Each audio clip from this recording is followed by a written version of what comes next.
Time and ওয়ার্কের একটি খুবই গুরুত্বপূর্ণ অঙ্ক, যেখানে বলা হয়েছে 23 জন শ্রমিক 18 দিনে একটি সম্পূর্ণ কাজ কমপ্লিট করতে পারে, কিন্তু কাজটি শুরু হওয়ার 6 দিন পর 8 জন শ্রমিক অন্য কোথাও চলে যায়।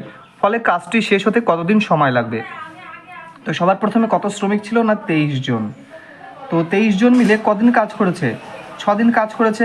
তো 23 জন মিলে যদি 6 দিন কাজ করে, তাহলে 18 দিনের মধ্যে 6 দিন কাজ করা হয়ে গেছে। তাহলে কদিনের কাজ পড়ে আছে? না 12 দিনের।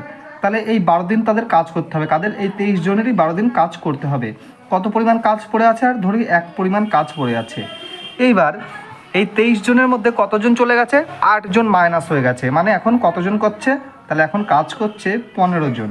তাহলে এই 15 জন এই কাজটা করতে কতদিন সময় নেবে? যেহেতু লোক সংখ্যা কমে গেছে, তাহলে কাজটা করতে বেশি দিন সময় লাগবে। তাহলে কাজের পরিমাণ কত? ওই সেম কাজ, মানে এক কাজ যেটা ছেড়ে গেছে সেই কাজটাই। আর টাইমটা কত লাগবে? ধরি এক্স। এবার আমাদের এটার নিয়ম কি, যে এটার সাথে এটা গুণ দিয়ে এটার সাথে এটা গুণ, আর এটার সাথে এটা গুণ, তারপর এটার সাথে এটা গুণ। তো এখানে 23 গুণ 12 গুণ 1 না গুণ করলেও চলে, সমান 15 গুণ এক্স। তাহলে এবার ক্যালকুলেশন করি, যে 3 5 15 আর 3 4 12, অর্থাৎ 5x ইকুয়াল কত? 23 4 কত হচ্ছে? 3 4 12 2, 4 2 8 রেখে 9, 92। তো 5x মানে যদি 92 হয়, তাহলে x মানে কি হবে? 92/5।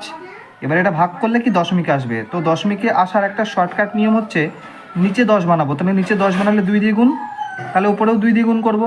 তাহলে উপরে 2 দিয়ে গুণ করলে কত হয়? তাহলে উপরে 2 দিয়ে গুণ করলে হয় 9 2 18, অর্থাৎ 184। আর নিচে যেহেতু 10 হচ্ছে, 5 2 10, তাই 10টা না লিখে 1 ঘর আগে দশমিক দিয়ে দেবো, অর্থাৎ 18.4 দিন সময় লাগবে কাজটি কমপ্লিট হতে।